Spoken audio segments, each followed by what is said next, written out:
fun. This is fun! On your morning drive, this is Robby and Rexrode. With Robby Stanley and Joe Rexrode on Nashville's best sports talk, 102.5 and 106.3 The Game, and on the Game Nashville app. Ladies and gentlemen, it's showtime.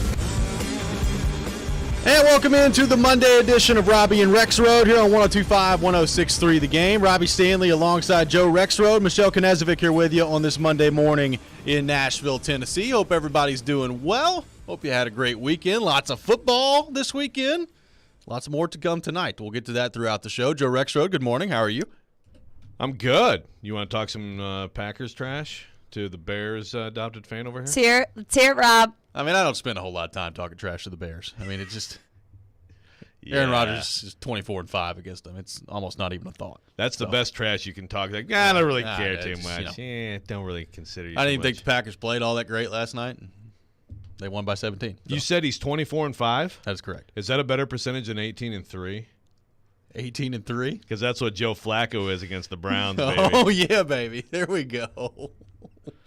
What a game. Look forward to talking about that one later. That was going to be great. Really looking forward to talking about that one later as well. Lots to get to on the National Football League front from yesterday. We will get to that throughout the show and throughout this hour today as well, including just another beautiful display of football from the future Super Bowl champion Indianapolis Colts that we'll get to a little bit later in the program as well. We're really looking forward to that. But we begin, Joe Rexrode, here locally in college football.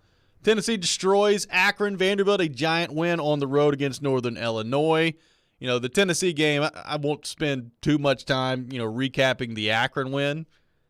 Played great. It was 63-6.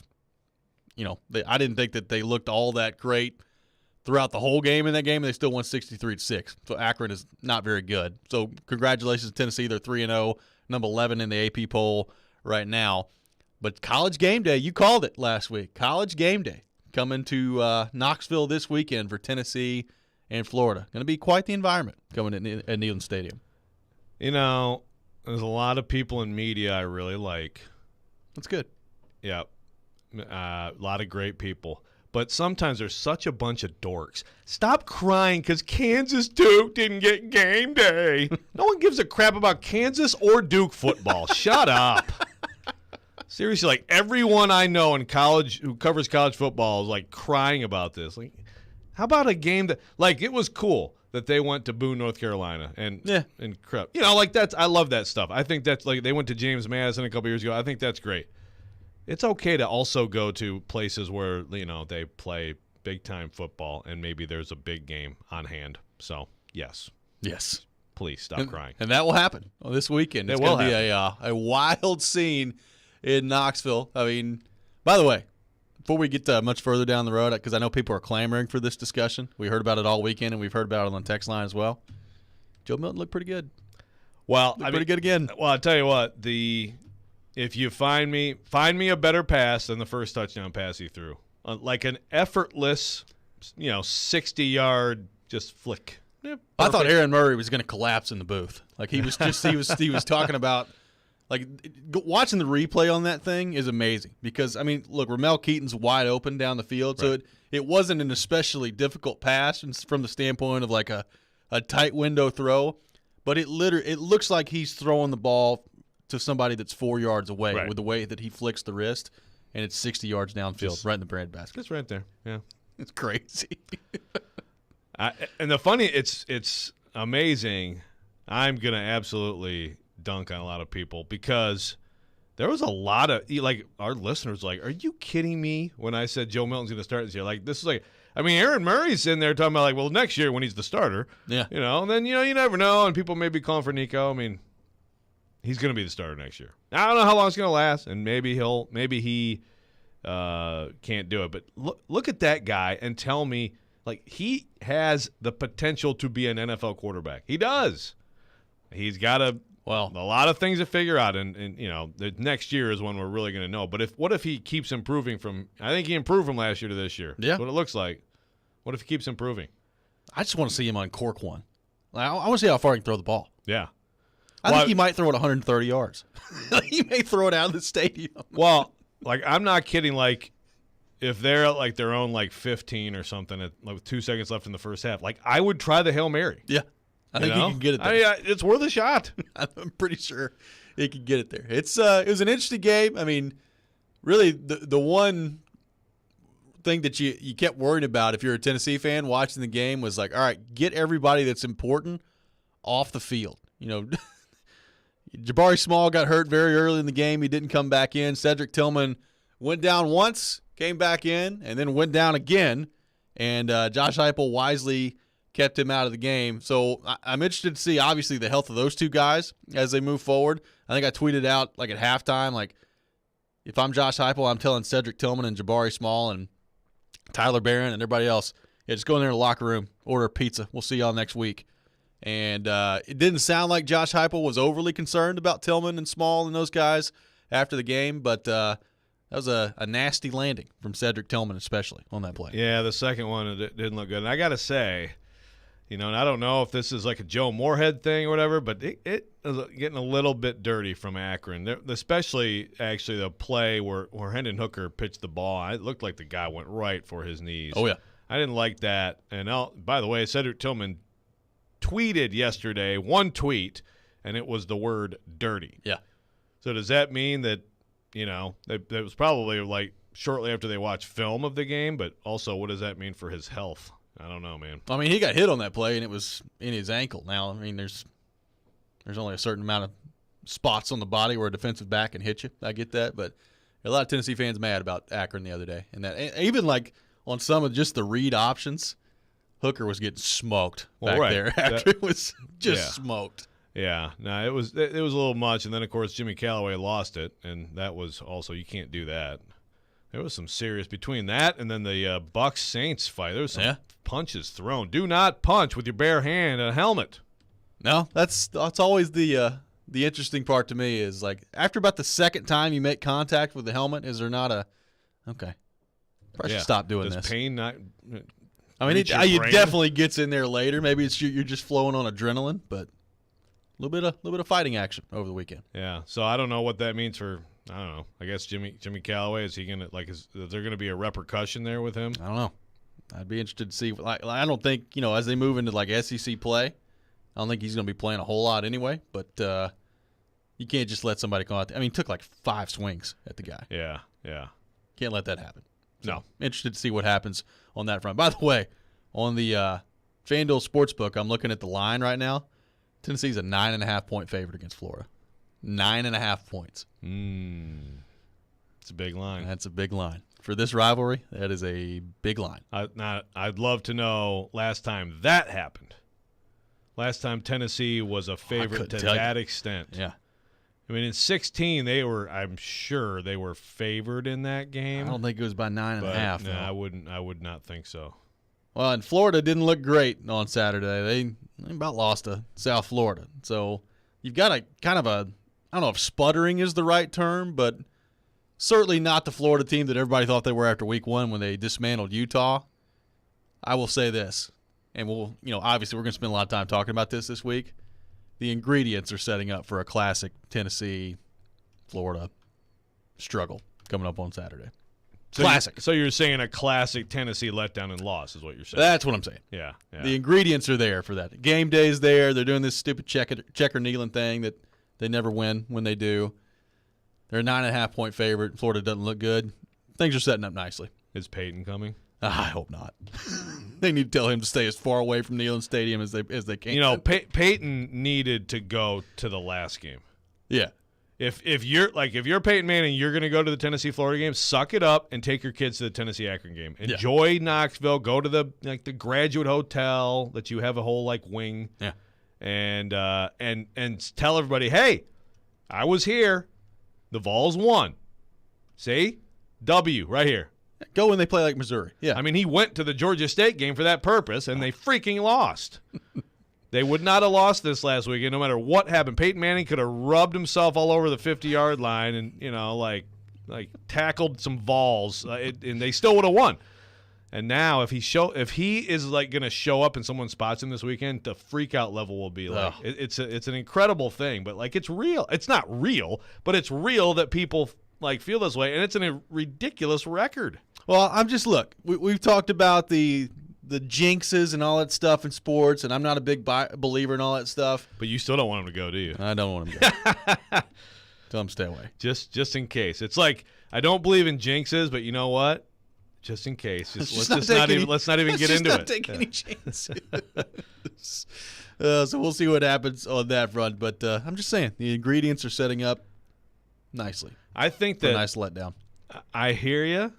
You're right. And I feel like it's going to be the overwhelming sentiment of Tennessee fans this week. And I'm going to tell Tennessee fans, you're fine. Are you? That's what I'm going to tell them. Oh, good. Now the ingredients are setting up even better. I told them going to the NCAA tournament last year, too. Don't worry about it. This team's making a run. That's right. Yeah. Went really well. 615-737-1025. 615-737-1025. We're off and running here today on Robby and Rexrode, taking your thoughts on our phone and text lines, driven by WilsonCountyHyundai.com. Coming up next, we'll continue the conversation on a little college football. Vanderbilt with a statement over the weekend and a change at the quarterback position as well. After I did a nice rant the other day about how they shouldn't change at the quarterback position. We'll get to all that. And Clark Lee told us they weren't. Yeah, I'll get to a lot of that coming up next. This is Robby and Rexrode, 102.5, 106.3, The Game. Let's put the green flag in the air and turn them loose. Nashville's home for NASCAR. He's going to try to make a big move here. Is brought to you by the Nashville Fairgrounds Speedway. We are your racing station. ESPN 102.5 and 106.3 The Game. And the Game Nashville app. The Knotfest Roadshow continues. Now, Nashville, it's your turn. Slipknot live. You've killed the Satan Man! Plus special guests, Ice Nine Kills, and Crown the Empire. The Knotfest Roadshow. Rolling into Bridgestone Arena this Tuesday. Get tickets now at livenation.com. For more, hit knotfestroadshow.com. Men, what if I told you that now you are able to get testosterone replacement therapy in the comfort of your own home? No more weekly trips to the doctor's office. We come to you 7 days a week, 12 hours a day. Be seen by a licensed medical professional in the privacy and comfort of your own home or office. You decide. Schedule your appointment today at CoolSpringsMD4Men.com. Are you kidding me? Gas prices are up again? Somebody has to do something. Well, someone did. That's why I use Upside. Upside? What's that? It's a free app that pays you back real money for every gallon of gas or diesel you buy. I just earned 25 cents back on every gallon of this tank. So the Upside app is free and you actually get cash back every time you use it? No strings attached? Yep, it's awesome. Check it out. It only takes a couple of minutes to sign up. Instead of just watching your dollars go into your tank, start putting money back into your wallet with the free app from Upside. With the price of gas today, it's big news and big money. To cash out of your Upside cash, just transfer it to your bank account, PayPal, or a gift card. Upside users have already earned over $200 million. Now it's your turn. Download the free Upside app and get cash back on every gallon of gas. Use promo code ESPN17 for an extra 25 cents per gallon on your first fill-up. That's code ESPN17. Use code ESPN17 for an extra 25 cents per gallon back in your first fill-up. Cashback's not available in gas in New Jersey and Wisconsin. O'Reilly Auto Parts provides more than just the right parts for your repair. Our professional parts people can also offer free check engine light diagnosis. We can scan your vehicle and provide a list of possible fixes. Find the right parts for you or recommend a great local repair shop. Don't ignore your check engine light. Stop by your local O'Reilly Auto Parts. O'Reilly Auto Parts. Lions, Tigers, and tailgates. Oh my. The college football season is always a great time of year. Besides the jerseys, the face paint, and the foam fingers, there's the food. And nothing gets you more fired up for game day than Eckrich smoked sausage. They're naturally hardwood smoked and have the perfect blend of spices. From buffalo sausage dip to sausage chili mac and cheese, Eckrich smoked sausage is a quick way to bring flavor to all your tailgate meals. Visit Eckrich.com for easy, one-of-a-kind sausage recipes. Eckrich, you do you. We want to hear from you. Thanks for taking the call. Join the conversation. Call or text at 615-737-1025. Driven by WilsonCountyHyundai.com. We may now begin our day. You're listening to Robby and Rexrode on 102.5 and 106.3 The Game and on the Game Nashville app. And he's got good people around him. And, that was a team effort on offense. I mean, the O-line, again, Ray Davis, who continues to be a guy that is a bell cow, runs for hard yards, made plays on the perimeter. The fourth down conversion for a touchdown is not just a great effort by AJ, but again, Ray stays in the fight, he stays in the play, and makes an incredible catch there in the end zone. And so a lot of credit to him. I thought, Will Shepard and McGowan both facilitated AJ's performance, and that's what it should look like, right? The quarterback is unlocking performance in the other 10 positions on the field, and AJ did that, and then those other guys stepped up and did their part too, and it's what you want to see.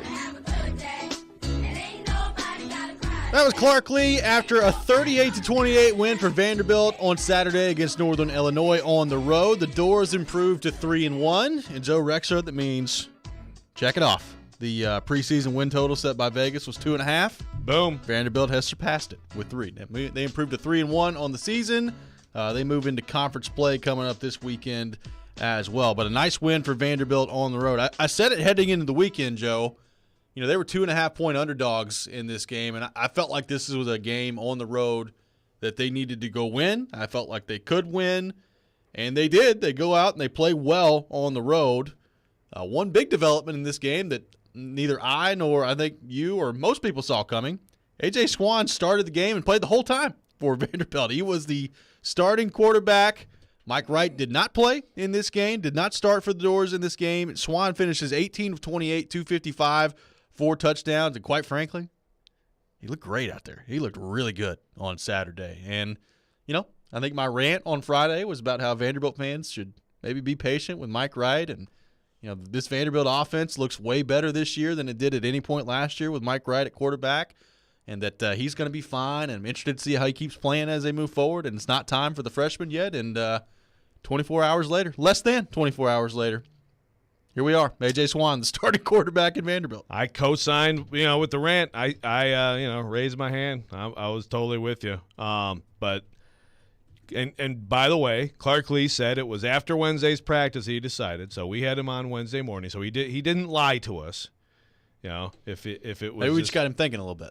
I don't know. Yeah, I know. Maybe it was like reverse psychology. You're like, well, of course Mike Wright's starter. So anyway, it's like, wait a minute, maybe he isn't.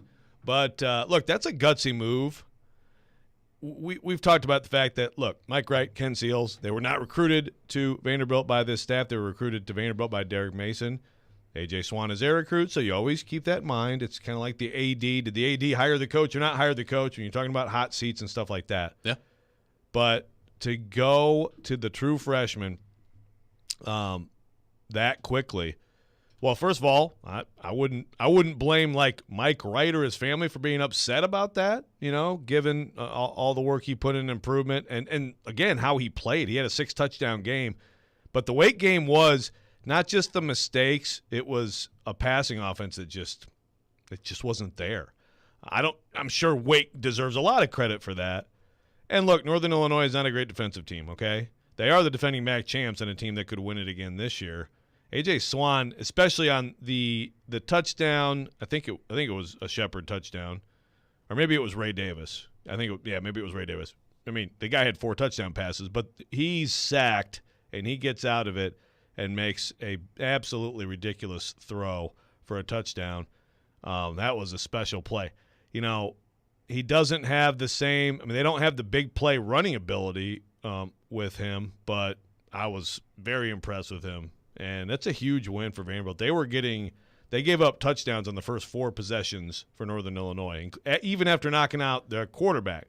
It was 4 possessions, 4 touchdowns, 0 indication they would get a stop, and basically they just completely locked it down the rest of the game. Well, what it did to me, it unlocked Will Shepard is what it did. Yes. Look, he had been fine in the few games before that. He'd been touchdown machine in the 3 games before that. But production-wise, in terms of like volume of getting the ball, I didn't think they were getting him the ball enough. And we talked about that with Clark Lee last week. Like, how do you get him the ball more? How do you get the receivers more involved? And the answer was apparently A.J. Swann, because Will Shepard, 10 catches, 171 yards, 2 touchdowns. I mean, he looked great on Saturday. And leads the nation in touchdowns by himself now. He was tied for the lead coming in. Now, he's legit. He's a pro. And, they didn't have Quincy Skinner. They didn't have Rocco Griffin. And they made it work with a lot of Ray Davis, who's a really good player, and Shepard. So, look, 3-1. Like you said, they've already hit the over on the year. It's not like they're playing with house money the rest of the year, but they've got a couple games that I absolutely think they could win. Especially, I watched a lot of the South Carolina-Georgia game the other day. South Carolina's terrible. It's one of those things. It's hard because you're also like, and Georgia's ridiculous. They are. But South Carolina's a pretty bad team. They're not good. They're a pretty bad team. So they're coming in here. I think Missouri's there for Vanderbilt. Of course, this week they get a nice trip to Tuscaloosa. So I've heard some Vanderbilt. There's a couple things that I've heard from Vanderbilt fans. First of all, like not far after that game.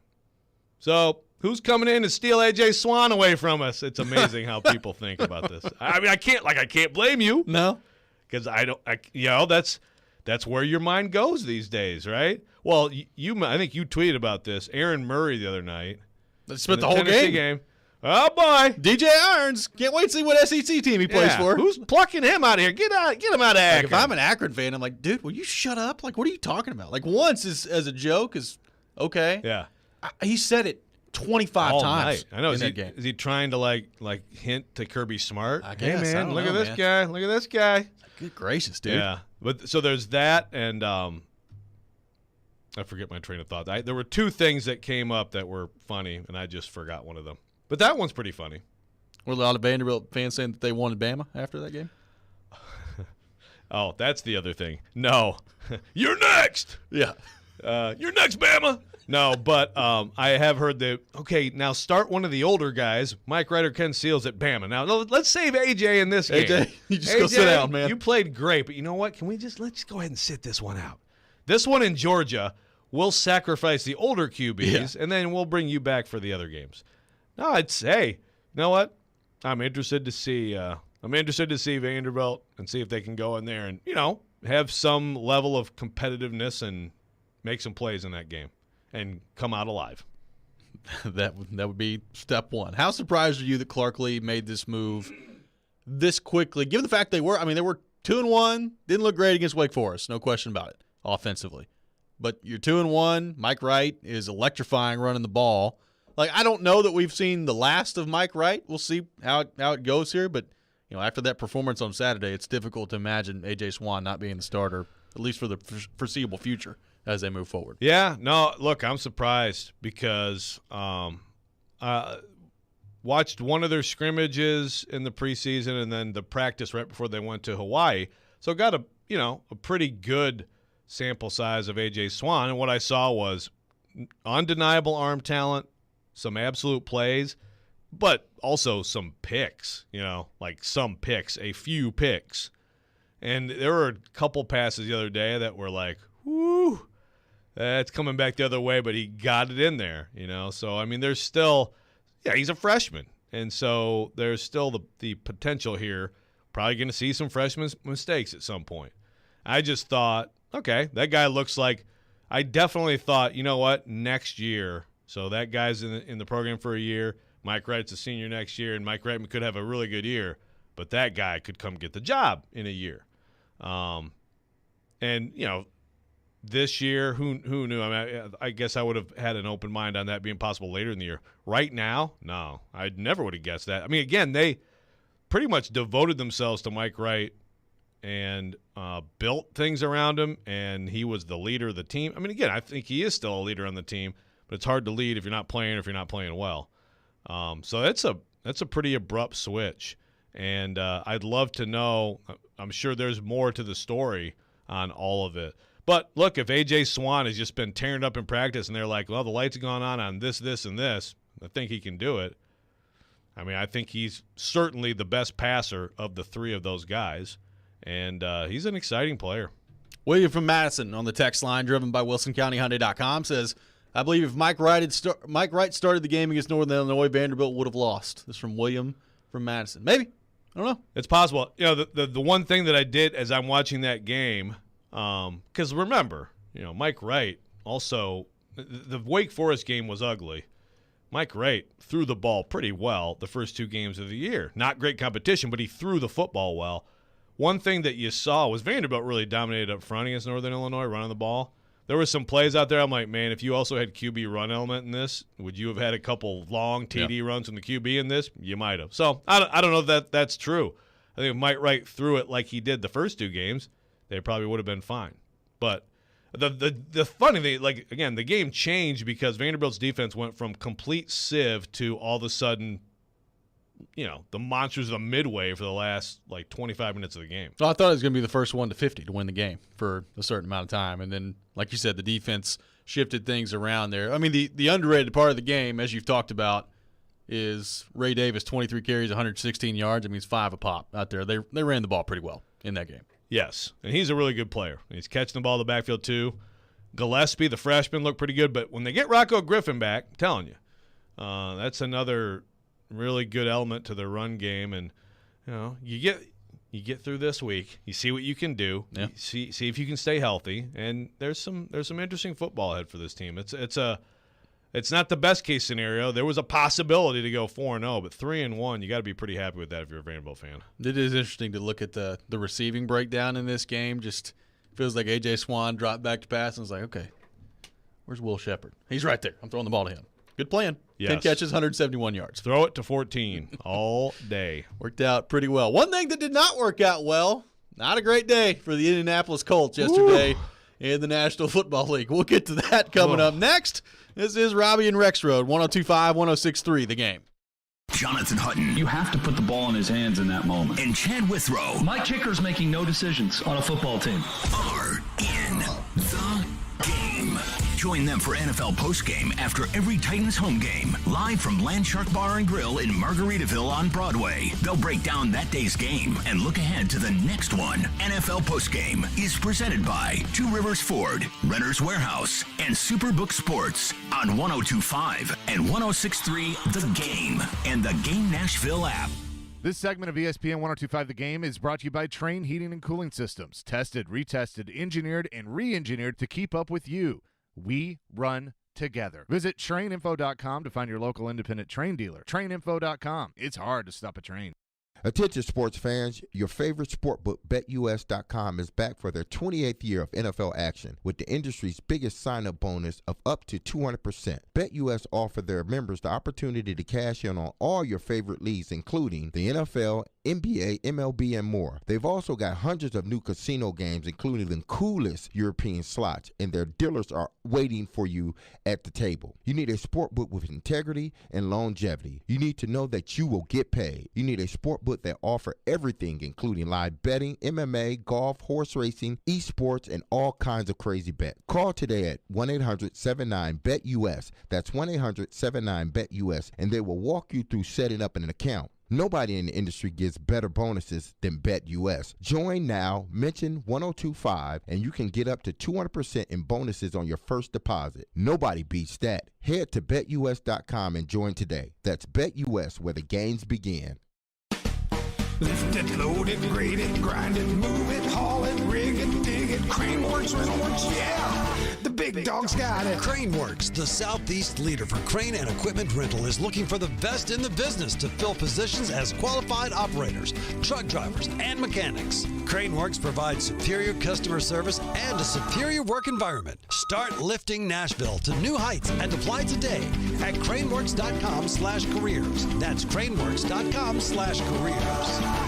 312 Pizza Company is a family-owned restaurant located in the heart of Germantown, serving up authentic Chicago-style eats right here in Nashville. 312 Pizza Company only uses the best all-natural ingredients and makes everything in-house from scratch every single day. And trust me, you can taste the difference. They've got deep dish pizza, thin crust pizza, their Italian beef. You'll taste the freshness. Stop in for a pint of local beer and a slice of pizza, or order online at 312pizzacode.com. 312 Pizza Company, Nashville's authentic Chicago pizzeria.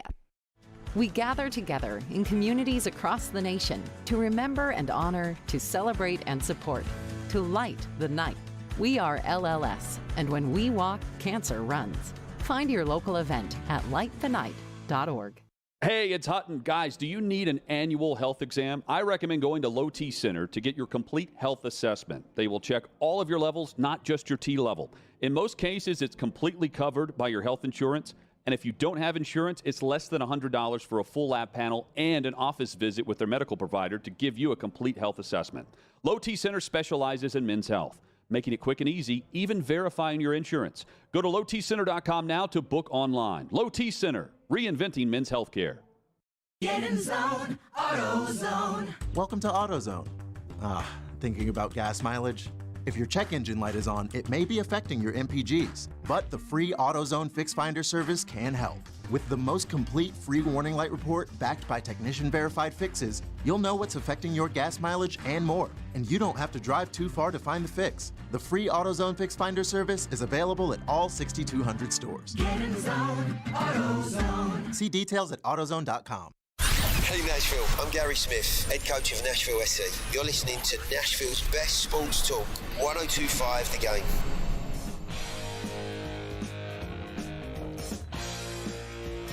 Welcome back in, Robby and Rexrode, 102.5, 106.3 The Game. Robby Stanley, Joe Rexrode, Michelle Knezovic here with you on this Monday morning, streaming live on Twitch, Twitter, YouTube, and Facebook. Our video streaming brought to you by the law offices of Amanda J. Gentry.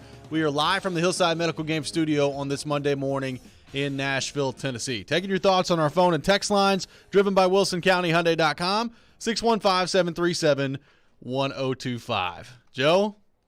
Interesting day in the NFL yesterday. No game more so interesting to me than the Indianapolis Colts and the Jacksonville Jaguars. We talked heading into the weekend about the streak. What's it been since 2014, since Indy has won a game in Jacksonville, which is just amazing. You know, Michael DeRocco of ESPN tweeted out the stat on Friday that the Jags are 5-30 in their last 35 games, and 3 of those wins have come against the Indianapolis Colts. It is now 4. Jacksonville dominates the Colts yesterday. There's really no other way to put it. They dominated the Colts yesterday. 24-0, the final score. Trevor Lawrence looked great, 25 of 30 for 235 yards, 2 touchdowns on the day. He had a QBR of 95.3, quarterback rating of 121.5. You know, James Robinson, 23 carries, 64 yards.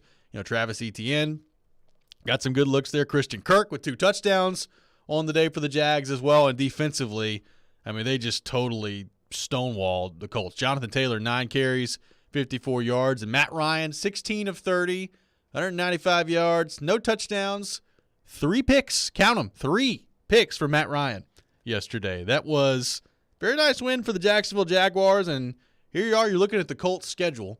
You open the season with the Texans and the Jags, and you don't have a single win to show for it. 0-1-1 now to begin the season. They looked awful yesterday. Awful.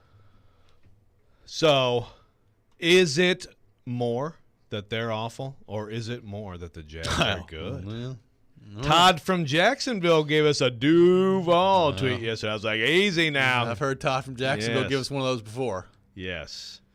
I want to. Who needs Trevor? Exactly. Gardner Minshew in Get out of there. here. We got the mustache. I want to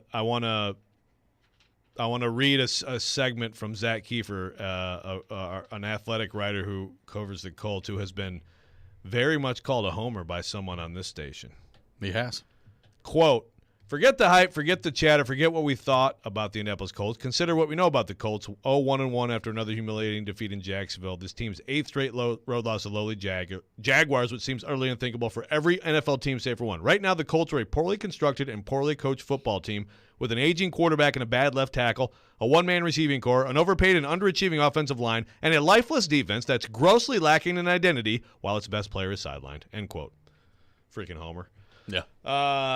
I tell you what, man, the most stunning thing of all this is Matt Ryan to me. And I did not think, again, we talked about Matt Ryan all offseason. I was like, I think he'll be an upgrade, not some massive upgrade, but I think he'll be an upgrade over Carson Wentz. I think you were more down on Matt Ryan because I picked the Colts to win the division. The people who was it who picked him to be? Did someone actually pick him to be MVP? Did you? I don't Is that think right? so. No, oh, just, okay. That was me getting I carried saw away your on Twitter tweet, yesterday. and I was like, oh, my God, who picked him to be MVP? No. That'd be – but a lot of people picked him to be really, really good. He's been brutally bad. So I don't know what that all means, but the poorly coached part of that whole segment by Kiefer, I think that's where you're starting to look with these guys. Well, I have a couple of takeaways. Number one, the coaching firing odds that we discussed last week. This is just even more absurd that Frank Reich and Mike Vrabel were together, because Frank Reich, if this continues much longer, he's not going to have a job. Jim Irsay is not going to put up with this all year long. So that was the number one takeaway I had yesterday. Number two is this: it's still very early. All right, it's week 2. I said that last week after week 1. I try not to overreact week 1 because we see crazy stuff happen around the league all the time. And with 17 games now, you've got more time to get it figured out as well. So, look, I'm not going to sit here and just say the Colts are done and they have no chance, because, quite frankly, the Titans are playing the Buffalo Bills tonight. It can very easily be 0-2. So we'll see what happens on that front. But I will say this. I've been trying to tell you all offseason the Colts are not as good as everybody says they're going to be. And Matt Ryan is not that good anymore. And Matt Ryan's not that good anymore. Matt Ryan, this is what Matt Ryan has been the last 2-3 years. Now, he's not been as bad as he was yesterday for that stretch of time, but everybody keeps acting like he's some massive upgrade on Carson Wentz, and he's not.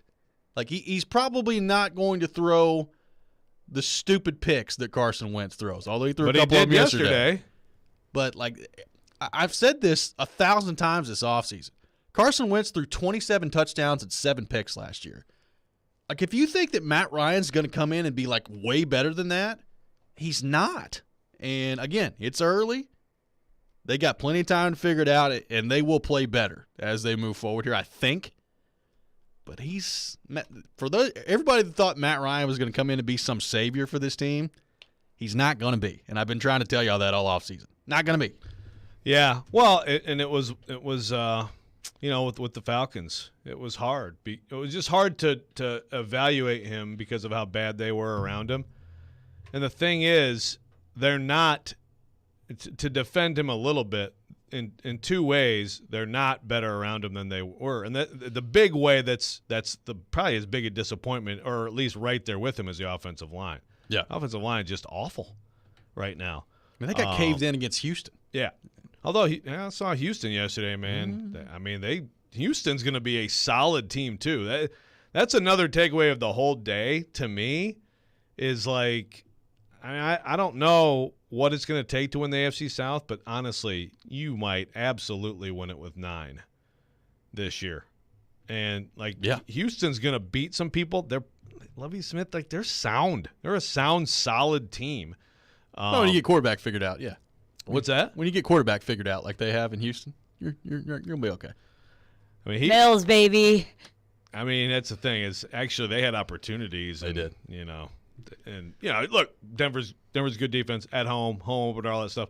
But they're not garbage. The Jags are definitely not garbage, and the Colts I don't think are garbage, but they look like it right now. But the offensive line bad, and then. Again, the receiving core, let's remember that Pittman didn't play. He's their one receiver. So you take him out, and there's just no one stepping up. But, I watched most of the game. There were a lot of good games earlier, but I watched most of that one, and they were absolutely just manhandled by the Jags. That's the thing. And you brought up the key point. The offensive line has not looked good the first couple of games. And they got rolling against Houston in the fourth quarter, and Jonathan Taylor started to kind of get churning and take the game over a little bit. I thought Jonathan Taylor was fine yesterday, but they were losing. He carried the ball 9 times. He had 9 carries yesterday. So, when you're down from the jump in that game, he basically got taken out of the game. So, again, they're 0-1-1.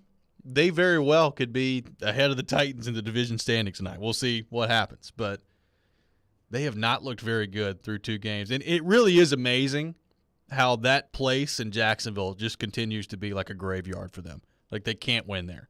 And I don't understand how it continues to be the case, but you're talking since 2014. That's the last time they won down in Jacksonville. It's ridiculous. I think that this year's loss in the end would be a little bit